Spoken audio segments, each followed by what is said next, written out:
So Mega Victreebel looks like this, but what if I told you that rather than just looking like a weird Mario enemy, it actually puts elements from France and the Far East into Victreebel's design in a way that is unexpected, but still fairly cool. Before that design dive though, here's my reaction to it. I'm not sure if I've mentioned this before, but I love horror stuff. Completely up my alley. Something smells sweet. Oh my god, what? I'll get the door.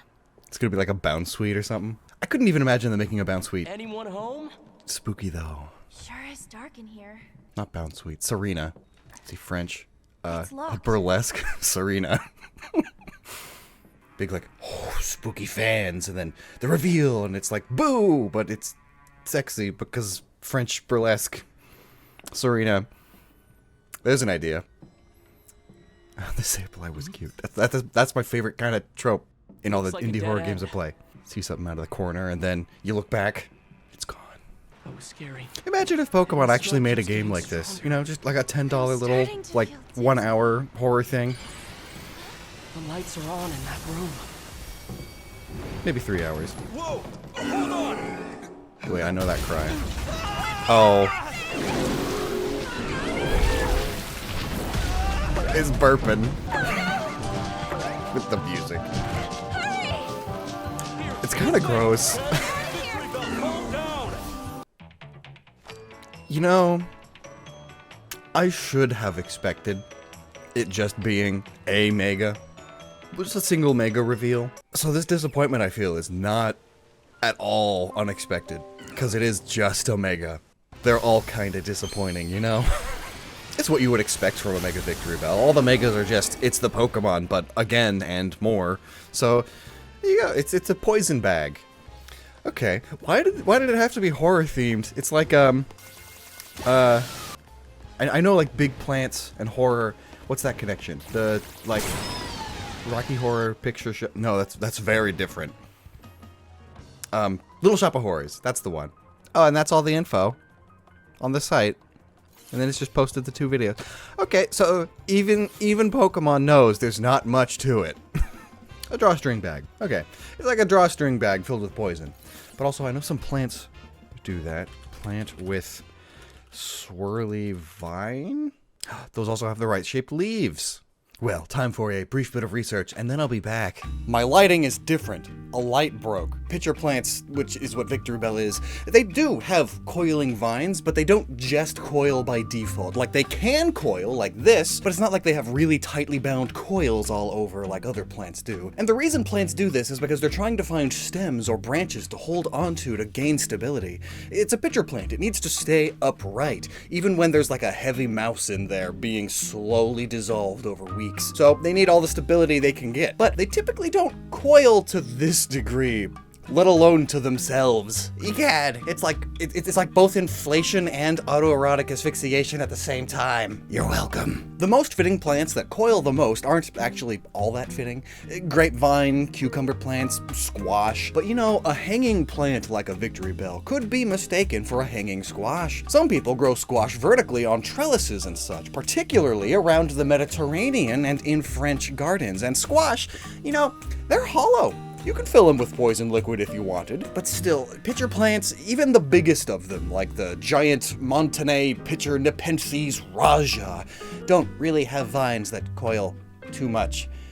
So, that must be coming from elsewhere. How about bags? Mega Victreebel ultimately looks like it's one of those, like, Dungeons and Dragons, I got a bag full of everything. What are those called? Burlap bags with drawstrings. Ooh, or a classic water skin. Bags first though. The drawstring bag was invented somewhere around the Middle East around 5,000 years ago, and historically not much changed or happened to their design until the Middle Ages, where suddenly they went from an item of pure necessity to a minor fashion statement as they started being made out of fancier fabrics and more ornate leathers and things for the nobles' coins. Then in the 18th century, that fashiony knob got turned way up. It was suddenly a big-time fashion statement now. And of course, take a guess where that happened. Yep. France and Italy. And fashion and beauty have always been major themes in these games because Kalos. It's France. Fashion capital of the world. From here, the modern purse would eventually be developed, and that's like the fashion accessory to have, you know? But they don't really have drawstrings these days anyway, so that's probably moving a bit too close to modern times. As for the water skin, it also was invented over 5,000 years ago around the Middle East. You take the skin of an animal, and you make a sealed bag out of it to hold water. And in the earliest of days, the only way they could keep the opening closed was by tightly binding it with rope. So, there you go! Make it a plant vine! Actually, speaking of drink receptacles, I mentioned this Victreebel's squash-shaped body already, yeah? In the East, it was common to use hollowed out and dried skins of gourds to hold water and sake and such. They are called gourd canteens, and while they were typically corked, not roped, they did have ropes tightly bound around their midsections and the base of their neck. So, yeah, I think this is it.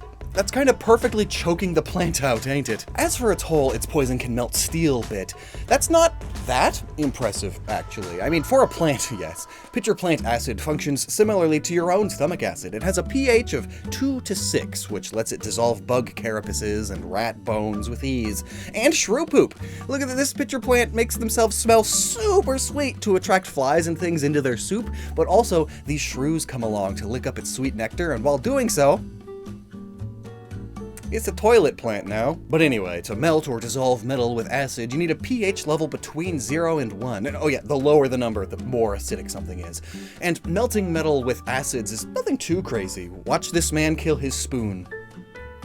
Whoa. And technically speaking, your stomach acid is able to dissolve some metals too, as it's up to 1% hydrochloric acid. But don't go actually eating the skillet that comes with your skillet with that information or anything, because while the acid in your stomach can dissolve metal, it won't in the time that the stomach keeps it in there. The stomach only keeps food in it for 30 minutes to a few hours before passing it to the intestine, but dissolving metal with the acid that is in the stomach could take days to weeks. But anyway, Mega Victreebel. It's a kinky pitcher plant now with a little bit of drawstring, bag, Japanese gourd canteen DNA in its design, and that's a thing.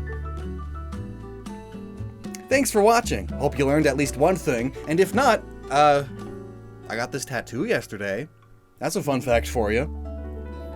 Lockstin Lore. And a huge thanks to our patrons and YouTube members. Never stop using your noggin.